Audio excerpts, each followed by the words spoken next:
back to Friday Reads, where we help you find your next read. I'm Jill. And I'm Julie, and we're on our final New Year's resolution. And this one, it's a new year, so let's eat healthier. So we've got fiction and nonfiction picks for that. Jill, what's your first one? Okay, so my first one, starting out strong with the murders.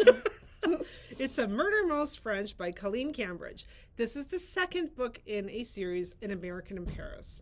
This was published in 2024.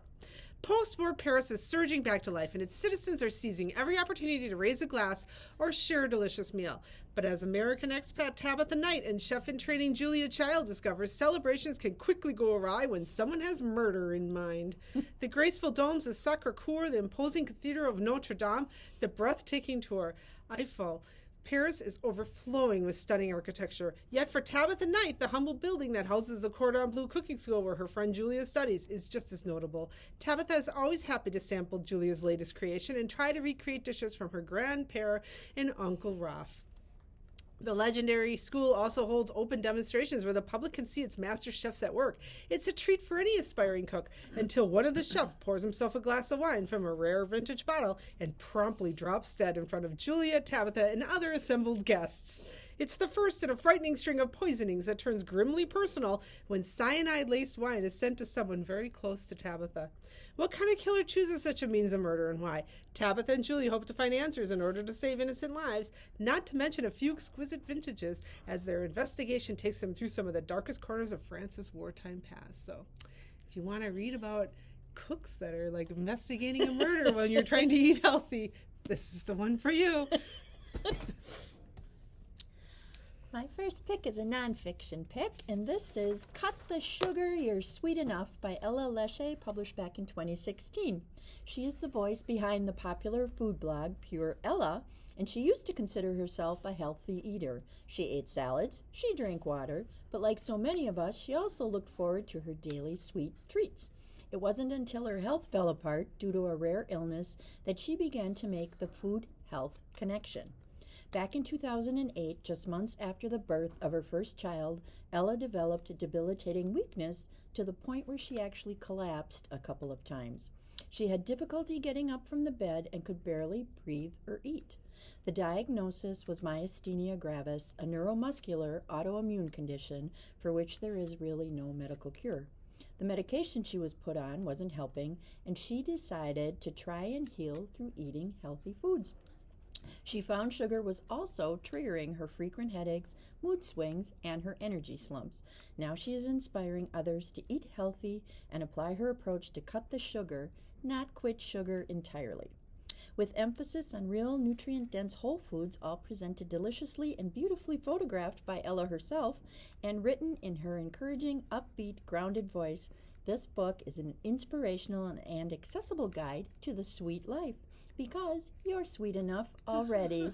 Has over 100 delicious and easy recipes for breakfast, lunch, dinner, snacks, and yes, even dessert. Yeah, so that dessert on the back looks good. Yeah, so cut the sugar. You're sweet enough. Cutting sugar probably would be a really good New Year's resolution. That would be a good one for me, but I think I'd have a bit of a problem with that. You kind of don't. My next one is Mom Jeans and Other Mistakes, in case you need some inspiration to eat better and fit in those mom jeans. This is by Alexa Martin. It was published in 2021. Two best friends say I do to living together, for better or worse, in this bold woman's fiction novel. Jude Andrews is famous, well, at least on Instagram. Her brand is clean-eating, good vibes, Pilates, and casual-looking, like, sun-kissed goddess. In real life, however, she's a total disaster. She has a strained relationship with her fame-hungry mom, and her latest bad decision emptied out her entire savings account. Lauren Turner had a plan. Graduate medical school and become the top surgeon in the country. But when she became unexpectedly pregnant, those plans changed. And when her fiancé left her, they changed again. Now navigating the new world of co-parenting, mom groups, and dating, she decides to launch a momming podcast with all the advice she wishes someone would give her. Jude and Lauren don't have much in common, but maybe that's why they've been best friends since third grade. Through ups and downs, they've been at each other's sides. But now they're broke, single, and the only thing that makes sense, moving together. Just like they talked about when they were teenagers. Except when they were younger, the plan didn't include a 5-year-old daughter and more baggage than their new townhouse can hold. So There you go. I don't know how it fits into their mom jeans and stuff, but, they're going to live together and figure it out. Cute pick. My second pick comes from Fiction Collection. This is The School of Essential Ingredients by Erica Bauermeister. This was published back in 2009. It's reminiscent of Chocolat and Like Water for Chocolate, and it's a beautifully written book about life, love, and the magic of food. It follows the lives of 8 students who gather in Lillian's restaurant every Monday night for cooking class. It soon becomes clear, however, that each one seeks a recipe for something far beyond that kitchen. Students include Claire, a young mother struggling with the demands of her family, Antonia, an Italian kitchen designer learning to adapt to life in America, and Tom, a widower mourning the loss of his wife to breast cancer. Chef Lillian, a woman whose connection with food is both soulful and exacting, helps them to create dishes whose flavor and techniques expand beyond the restaurant and into the secret corners of her students' lives.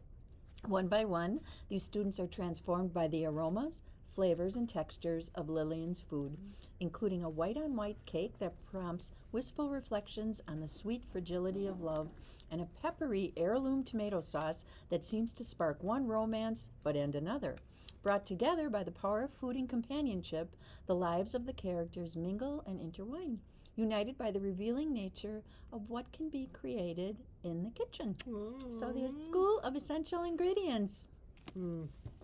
I do like food-based novels. Me too. So my next one, this is for fans of the coffee gets cold. Oh. What's the one dish you do anything to taste one more time? The Kamigawa Food Detectives by Hisashi Kishiwai. Down a quiet back street in Kyoto lives a very special restaurant. Run by Koyosho Kamaga and her father Nagare, the Kamigawa Diner serves up delicious, extravagant meals, but that's not the main reason customers stop by. The father-daughter duo are food detectives. Through ingenious investigations, they are able to recreate dishes from a person's treasured memories. Dishes that may well hold the keys to their forgotten past and future happiness.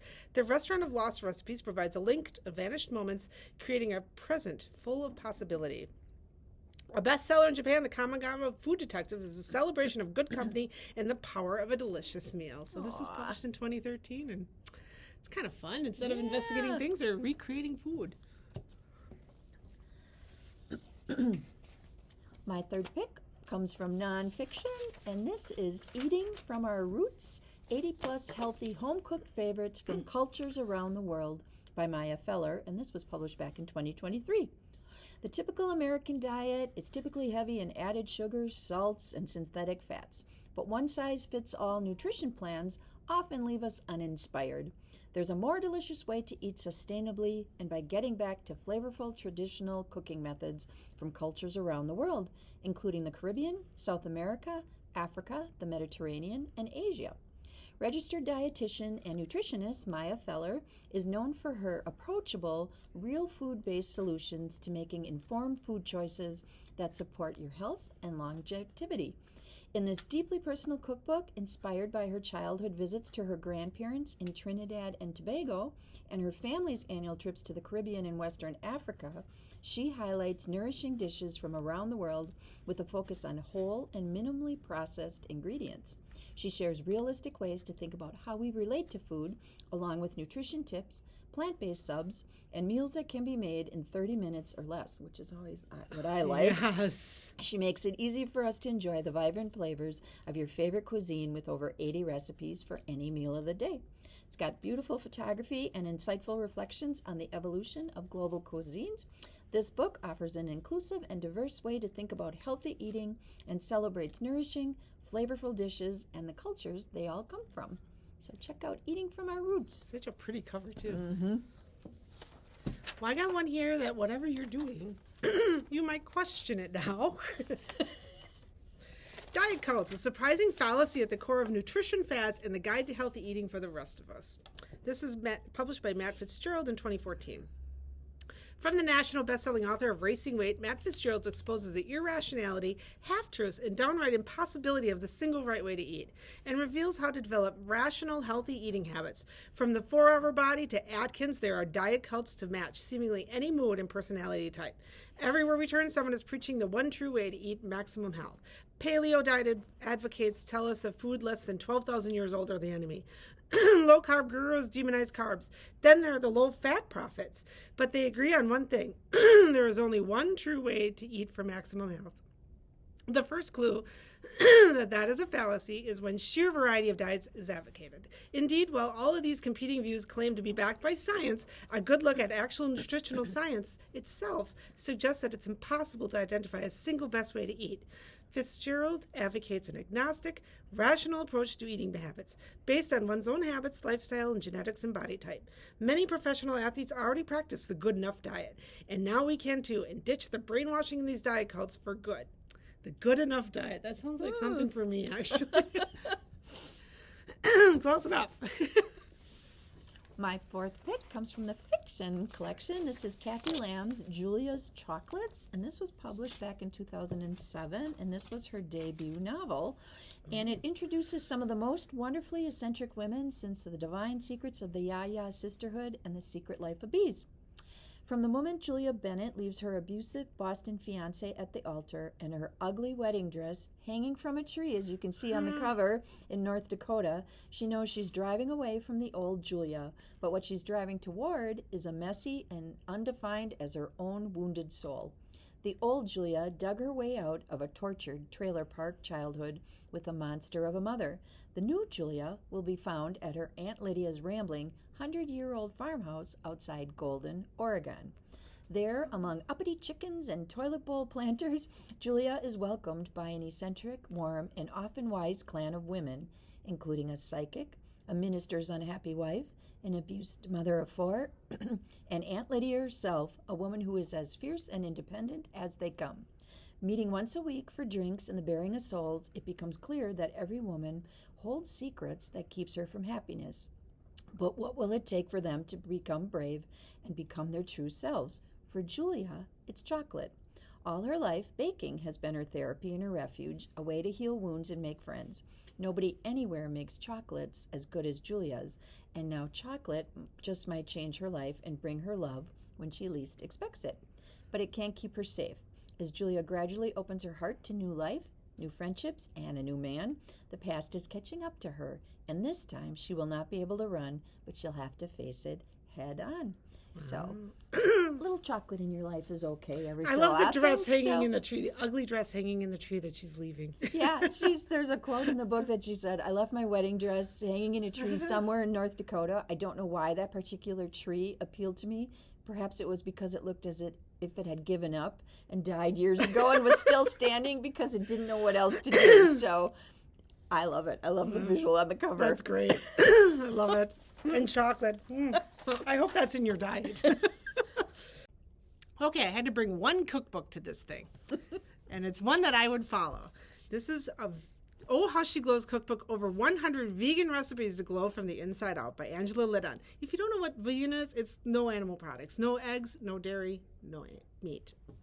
A self-trained chef and food photographer, Angela Liddon has spent years perfecting the art of plant-based cooking, creating inventive and delicious recipes that have brought her devoted fans from all over the world. After struggling with an eating disorder for a decade, Angela vowed to change her diet and her life once and for all. She traded the low-calorie, procured foods she'd been living on for whole nutrient-packed vegetables, fruits, nuts, whole grains, and more. The result, her energy soared, she healed her relationship with food, she got her glow back, both inside and out. Eager to share her realization that food we put in our bodies has a huge impact on how we look and feel each day, Angela started a blog, ohhowsheglows.com, which is now an internet sensation and one of the most popular vegan recipe blogs on the web. This is Angela's long-awaited debut cookbook, with a treasure trove of more than 100 mouth-watering, wholesome recipes, from revamped classes that even meat eaters will love, to fresh and inventive dishes, all packed with flavor. The Oh How She Glows cookbook also includes many allergy-friendly recipes, with more than 90 gluten-free recipes, and many recipes free of soy, nuts, sugar, and grains, too. Whether you are vegan curious, or you simply want to eat delicious food that just happens to be healthy too, this cookbook is a must-have for anyone who longs to eat well, feel great, and simply glow. So, Oh How She Glows cookbook with these beautiful carrots on the cover. My last pick is also nonfiction. This is Gluten-Free, Hassle-Free, a simple, sane, dietitian-approved program for eating your way back to health by Marlissa Brown, published back in 2009. It's a simple, friendly, easy-to-follow guide packed with everything you need to know to live gluten-free, including delicious recipes and practical solutions, strategies, and shortcuts. She is a registered dietitian and chef, and she makes going gluten-free a snap. There's over 150 quick and easy recipes with nutritional information, including gluten-free holiday classics, how to stock a gluten-free kitchen, quick and easy substitutions to make your favorite foods gluten-free, how to read and translate current labels, and how to find the hidden gluten in food, tips for eating out and on the go, including fast food options, gluten-free products and where to find them, how to eat a balanced gluten-free diet, and advice for dining out at home and abroad. Plus, there's meal plans, shopping lists, safe food lists, tips for creating your own gluten-free meals, and so much more. So if you're interested in anything with gluten-free, check out Gluten-Free, Hassle-Free. And look, there's wine on the cover. Wine is gluten-free, apparently. Well, if you are following any kind of diet, or just simply trying to eat better as New Year's, I hope we gave you some inspiration to keep going with that. We always thank you for watching our videos. You can find us on the Kimberly Library website, Facebook page, and YouTube channel. And we're going to step away from New Year's resolutions. We're figuring now that we're in February, either they've become a habit or you've given up. So we're going to go with heart healthy next week, since February is Women's Heart Health Month. So we'll see you then. Thanks for watching. Bye. Bye.